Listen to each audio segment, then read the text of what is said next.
Every lawyer, at least once in every case, feels himself crossing a line he doesn't really mean to cross. It just happens. And if you cross it enough times, it disappears forever. And then you're nothing but another lawyer joke.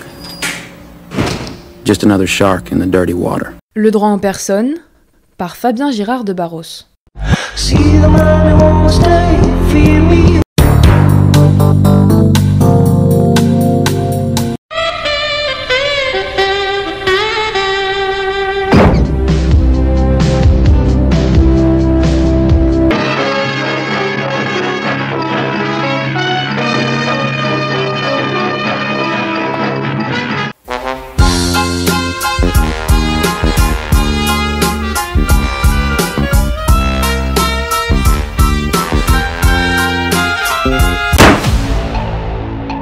Être un super-héros,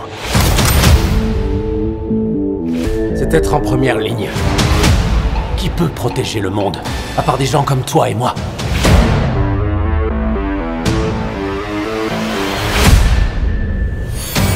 Je m'appelle Jennifer Walters, je suis avocate. Dans la famille Banner, je demande la cousine. Jennifer Walters, une cousine par la mère de Bruce sans doute.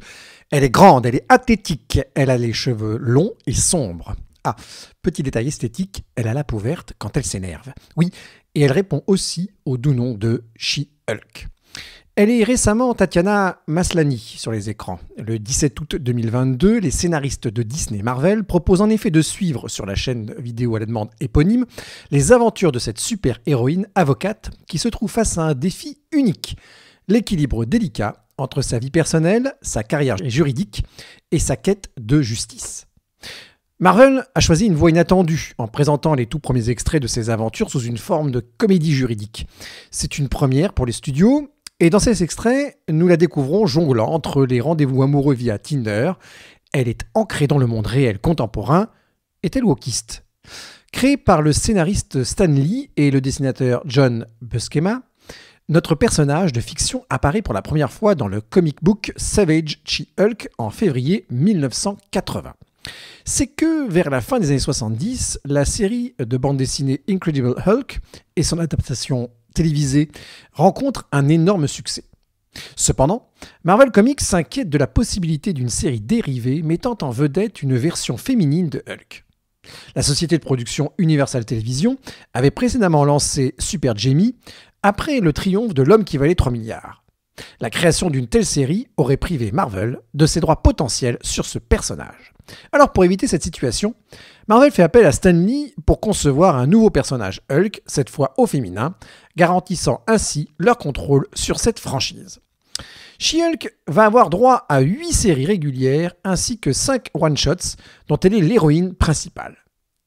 Et notre super-héroïne alors ? Eh bien, Jennifer Walters est originaire de Los Angeles, où elle exerce la profession d'avocate dans le cabinet dirigé par Black Tower, personnage secondaire des comics consacrés à Daredevil, sur qui nous avons déjà consacré un épisode du droit en personne. Elle est souvent représentée comme une femme confiante, intelligente, extravertie. Elle possède un sens de l'humour pétillant et une attitude positive, ce qui contraste souvent avec l'attitude plus sérieuse de certains autres super-héros. Elle est forte mentalement et émotionnellement, en plus de sa force physique.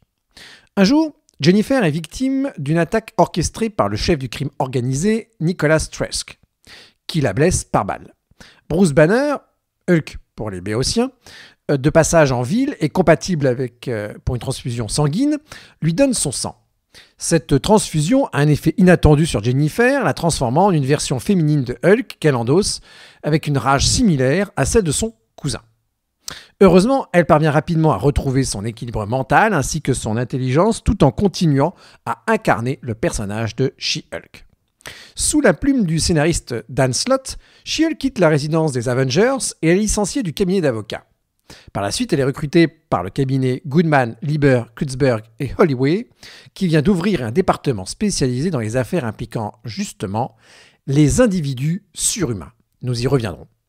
Par la suite, Jennifer Walters voit sa carrière prendre un virage désastreux. Elle est rayée du barreau et congédiée de son cabinet d'avocat suite à un incident où elle a agressé physiquement un client et divulgué des informations confidentielles ayant été piégées. Après ces événements, She-Hulk se lance dans un voyage à travers les États-Unis en compagnie de Jacinda, un Skrull, où elle devient chasseuse de primes. Lors du run de Charles Soule, Jennifer Walters ouvre son propre cabinet d'avocats, Law Offices of Jennifer Walters PP LLC. Elle va notamment engager Hellcat en tant que détective pour son agence. Mais revenons dès lors au centre de son activité d'avocate. Dans de nombreuses itérations des bandes dessinées, She-Hulk, Jennifer Walters, est spécialisée dans la défense des super-héros et des mutants. Cette spécialisation est devenue un aspect clé de son personnage. En tant qu'avocate, elle a acquis une réputation pour sa capacité à représenter des individus au pouvoir surhumain, des mutants et d'autres personnages liés à la communauté des super-héros. Cette spécialisation ajoute une dimension unique à son travail d'avocate et offre des opportunités intéressantes pour explorer les interactions entre le monde juridique et le monde des super-héros. En effet, en raison de sa connaissance du monde des super-héros et de son statut de super-héroïne elle-même, Jennifer Walters est souvent bien éclairée pour comprendre les nuances légales liées au pouvoir surhumain et aux situations extraordinaires auxquelles les super-héros et les mutants peuvent être confrontés. Cette spécialisation a fait d'elle un personnage central dans de nombreuses histoires de l'univers Marvel. Au fil de ses aventures, elle a ainsi défendu Spider-Man, Peter Parker, notamment dans des litiges liés à son identité secrète, mais également lorsqu'il était confronté à des poursuites civiles en raison de dommages collatéraux causés pendant ses combats contre des super-vilains. Jennifer Walters est intervenue pour défendre Spider-Man contre des réclamations de dommages et intérêts ou pour négocier des accords, ou lorsqu'il a été diffamé ou accusé injustement dans les médias. C'est là que notre avocate intervient.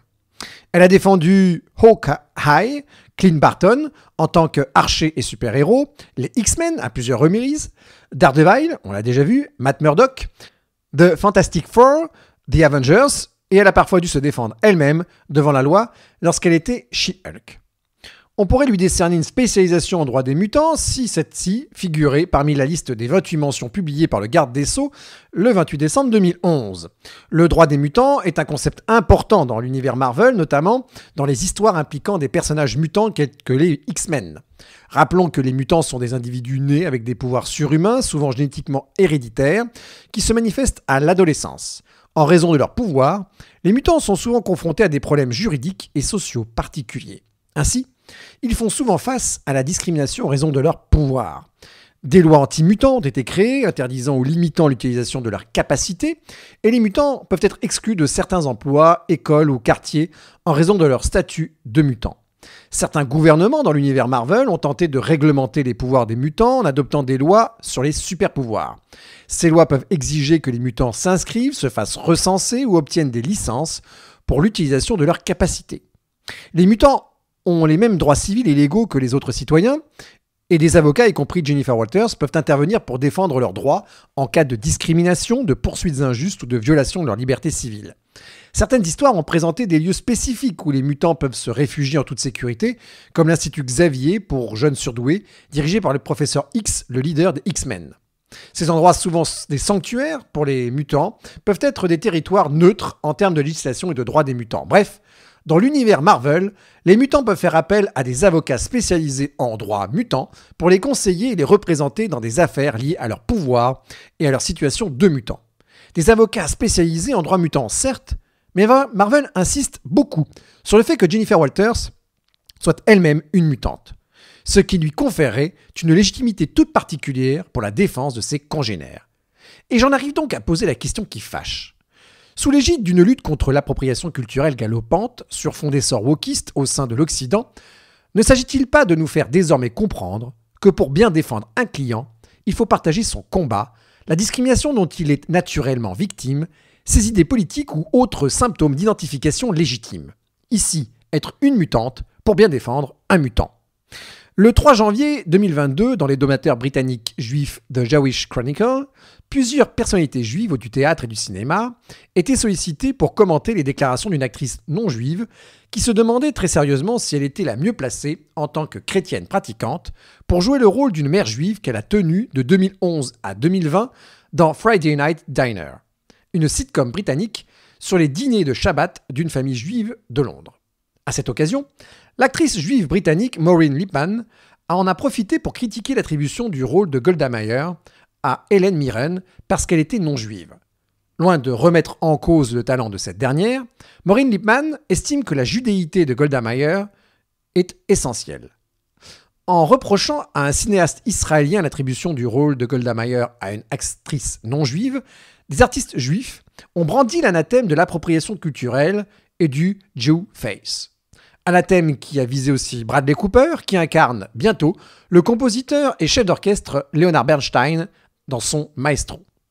Pour mémoire, l'appropriation culturelle est l'utilisation des codes, des traditions et tout élément esthétique d'une culture autre que la sienne. La plupart du temps, cette appropriation est faite par une personne ou marque issue d'une culture dominante à des fins de profit. De l'acteur qui joue à l'avocat qui représente, il n'y a qu'un pas. C'est bien Edgar Daniel Nixon, militant américain des droits civiques, qui co-organisa le boycott des bus de Montgomery en 1955 et 1956 avec Martin Luther King à la suite de l'arrestation de Rosa Parks et défend cette dernière. C'est Brian Stevenson, avocat noir, qui défend des détenus noirs, mineurs pour la plupart, condamnés à mort depuis 1985 et dont la vie et le combat a fait l'objet d'un film, La Voix de la Justice, en 2020. Ce sont ces prévenus suisses qui, sous toute réserve, la revue du jeune barreau de Genève en 2002, à la question « Comment avez-vous ressenti la procédure judiciaire en Suisse ?», répondent « Ce qui m'a le plus dérangé dans la procédure pénale menée contre moi en Suisse est le fait que j'étais la seule personne noire parmi tous les acteurs du processus judiciaire qui étaient blancs.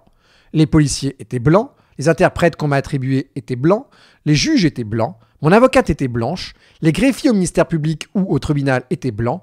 La seule personne que j'ai côtoyée, dont durant ma détention provisoire et à l'exécution de ma peine, étaient mes codétenus. En 2014, un avocat commis d'office avait dû déposer une plainte contre un homme qui, pour réfuter son assistance, lui avait tenu des propos injurieux sur son handicap. L'ordre des avocats s'est alors porté civil et l'avocat avait reçu le soutien de ses confrères dans son action. En 2021, une avocate de Vichy Avocat déclarait avoir été victime de racisme de la part d'un couple de clients qui voulait être représenté par un avocat blanc. Alors, simple racisme primaire ou tropisme culturel ?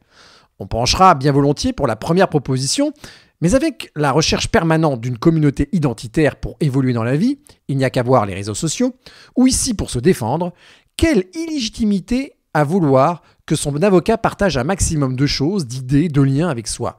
N'est-il pas la voix de son client dans les prétoires ?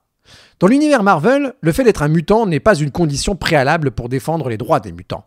D'autres avocats et défenseurs, qu'ils soient mutants ou non, peuvent également jouer un rôle important dans la lutte pour l'égalité et les droits des mutants. L'essentiel est d'avoir une expertise juridique, une compréhension des problèmes auxquels les mutants sont confrontés, et un engagement envers la justice et les droits de l'homme. Jennifer Walters est un exemple d'avocate mutante qui utilise ses pouvoirs pour la cause des mutants, mais elle n'est pas le seul type d'avocat capable de le faire. Est-ce que ça sera encore le cas pendant longtemps ? Je vous remercie pour votre fidélité et je vous dis à bientôt pour un prochain épisode du droit en personne.